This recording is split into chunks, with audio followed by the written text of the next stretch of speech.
இந்த பதிவை பார்க்க போகிற அத்தனை அன்பர்களுக்கும் அடியார்களுக்கும் அடியனுடைய பணிவான வணக்கங்களை தெரிவிச்சுக்கிறேன். அன்பினை பெறுவாயாகில் அதர்மங்கள் அனைத்தும் நீங்கி துன்பமும் தவிர்ந்து போகும், துயரம் இங்கு உண்டோ சொல்வாய். இந்த பதிவில் நம்ம பார்க்க போகிறது ஆண்டாள் பாடிய திருப்பாவையினுடைய 2வது பாடல். மிக அருமையான பாடல். இதில் தான் அவங்க பாவை நோன்பை பற்றி சொல்கிறாங்க. பாவை நோன்பு யாருக்கெல்லாம் இருக்கலாம், என்னெல்லாம் செய்தால் அது பாவை நோன்பு, பாவை நோன்பு இருந்தால் என்ன கிடைக்கும், இதை இந்த பாடலில் ஆண்டாள் நாச்சியார் ரொம்ப அழகாக சொல்கிறாங்க. பாடலை பார்க்கலாம். வையத்து வாழ்வீர்கள், இந்த உலகத்தில் வாழற எல்லாருக்கும் சொல்லிட்டாங்க. வையத்து வாழ்வீர்கள் நாமும் நம் பாவைக்கு செய்யும் கிரிசைகள் கேளீரோ பார்க்கடலுள் பைய துயின்ற பரமன் அடிப்பாடி நீயுண்ணோம் பாலுண்ணோம் நாட்காலே நீராடி மையிட்டு எழுதோம் மலரிட்டு நாம் முடியோம் செய்யாதன செய்யோம் தீக்குறளை சென்றோதோம் ஐயமும் பிச்சையும் ஆந்தனையும் கைகாட்டி உய்யுமாறு எண்ணி உகந்தேலோர் எம்பாவாய். இந்த பாடல் ரொம்ப அருமையான பாடல்.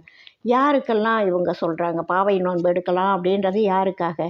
வையத்தில் வாழற எல்லாருக்கும், இந்த உலகத்தில் வாழக்கூடிய எல்லாரும் இந்த பாவை நோன்பு நோக்கலாம். அவங்க பெண்களை பார்த்து சொல்கிற மாதிரி பாடல்கள் அமைஞ்சால் கூட, அவங்க தோழிகளை எழுப்புகிற மாதிரி இருந்தால் கூட, உலகத்தில் வாழற எல்லாருக்கும் தான் இது பொருத்தம், தேவை. அவங்க அப்படி விழிக்கிறாங்க. ஒரு பெண் பாடும்பொழுது, இல்லை எல்லா ஞானிகளும் ஞான பாடல்கள் பாடும்பொழுது அவங்களுடைய மனசை விழித்து சொல்கிற மாதிரி பாடுவாங்க. இல்லைன்னா ஒரு அன்னத்தையோ ஒரு கிளியையோ தூது அனுப்புகிற மாதிரி அதை கூப்பிட்டு சொல்கிற மாதிரி பாடுவாங்க.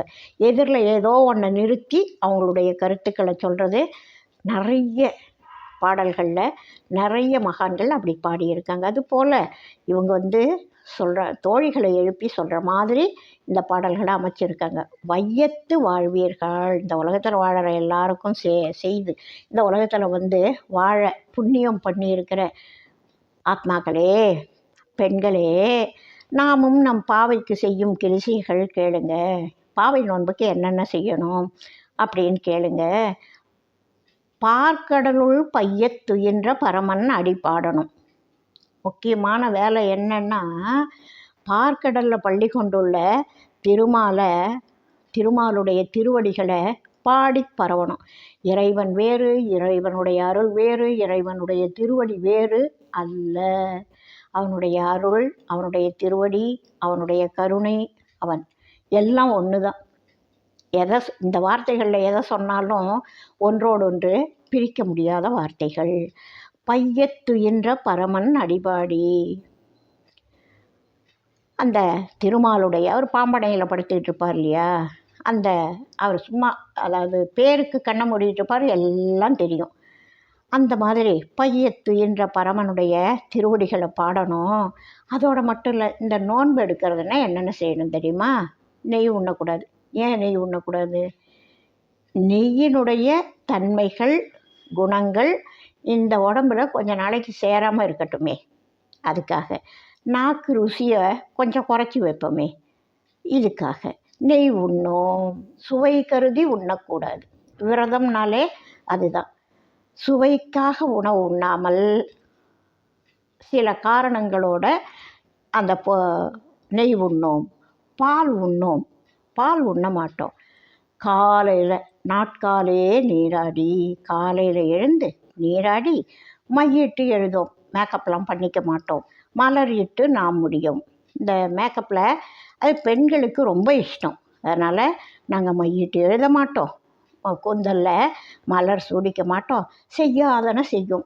இந்த குறும்புத்தனமெல்லாம் செய்வோம்ல, அந்த மாதிரி.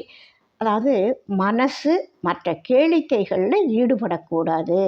அழகு சம்பந்தமான கர்வம் அது மாதிரியான விஷயங்களில் ஈடுபடக்கூடாது. தீக்குறளை சென்றோதும். இந்த கோவிலுக்குன்னு வருவாங்க, ஆனால் அவங்க பேசுகிறது இருக்கே அப்பப்பா, கோவிலுக்கு வந்து ஏன் இப்படி பேசுகிறாங்கன்னு தோணும். ஏதோ ஒரு குடும்ப சண்டையாக இருக்கும், அதை பற்றி இவங்க காரசாரமாக கோபமாக கோவிலில் உட்காந்துட்டு வாக்குவாதம் பண்ணுற மாதிரி பேசுவாங்க. எங்கேயோ இருப்பாங்க இந்த சண்டைக்கு உரியவங்க, இங்கே உட்காந்து இப்போ ஒரு சண்டை நடக்கிற மாதிரி கோபமாக பேசிகிட்டு இருப்பாங்க. அதையெல்லாம் கேட்குறது எவ்வளோ பெரிய கொடுமை தெரியுமா? இறைநாமம் அல்லாது பிரிதொன்றும் பேசற்கேன்னு போர்டு எழுதி வச்சுருப்பாங்க. அதுக்கு கீழவே உட்காந்துட்டு இவங்க அமக்களமாக பேசிகிட்டு இருப்பாங்க, யாரையாவது புறங்குறிட்டு இருப்பாங்க, யாரையாவது திட்டிகிட்டு இருப்பாங்க. அந்த மாதிரி இதெல்லாம் செய்யக்கூடாதுன்றாங்க. பையத்து என்ற பரமன் அடிபாடி பார்க்கடலுள் பையத்து என்ற பரமனுடைய ஆடி பாடணும். நெய் உண்ணக்கூடாது, பால் உண்ணக்கூடாது, காலையில் விடியற் காலையில் எழுந்து நீராடணும், மையிட்டு எழுதக்கூடாது, மலரிட்டு கூந்தல் அலங்காரம் பண்ணிக்கக்கூடாது, செய்யக்கூடாத செயல்களை செய்ய மாட்டோம். கெட்ட வார்த்தைகள், தேவையில்லாத வார்த்தைகள், இறைநாமமல்லாத புறம்பான வார்த்தைகள், தீக்குறளை சென்று ஓதோம். ஐயமும் பிச்சையும் ஆந்தனையும் கைகாட்டி. நம்மால் இப்போ தானம் தர்மம் அப்படின்னு சொல்லுவாங்க. ஒருத்தர் பசியோடு வர்றாங்க, அவங்களுக்கு கொடுக்கறதே ஒன்று. ஒருத்தர் புலவருக்கு பொருள் கொடுக்குறாரு, அவர் பாடுறாரு, பரிசில் வாங்கிக்கிறார், அது வேற. நம்மால் என்ன செய்ய முடியுமோ, பெரிய அளவில் முடியலைன்னாலும் சின்ன அளவுலையாவது அவங்க சக்திக்கு ஏற்றவாறு ஆந்தனையும் கைகாட்டி, ஐயமும் பிச்சையும் ஆந்தனையும் கைகாட்டி உய்யுமாறு எண்ணி உகந்தேலோர் எம்பாவாய் உய்யுமாறு. இந்த பிறவித்தலையிலிருந்து நீங்கி உய்ய வேண்டும் அப்படின்றத நினச்சி உகந்தேலோர் எம்பாவாய். இந்த பாவை நோன்பை நோற்றிட்டு திருவடியை திருமாலுடைய திருவடிகளை பாடி பரவிட்டு நாம் இருக்கணும், அதே சிந்தனையோடு இருக்கணும். அதுதான் பாவை நோன்பு அப்படின்னு சொல்லக்கூடிய இந்த பாடல் அருமையான பாடல். ஆண்டாள் நாச்சியாருடைய வாழ்க்கை எல்லாருக்கும் தெரிஞ்சது. நம்ம அடுத்த பதிவில் சந்திப்போம். இந்த திருப்பாவை பாடல் ரொம்ப அழகான பாடல்.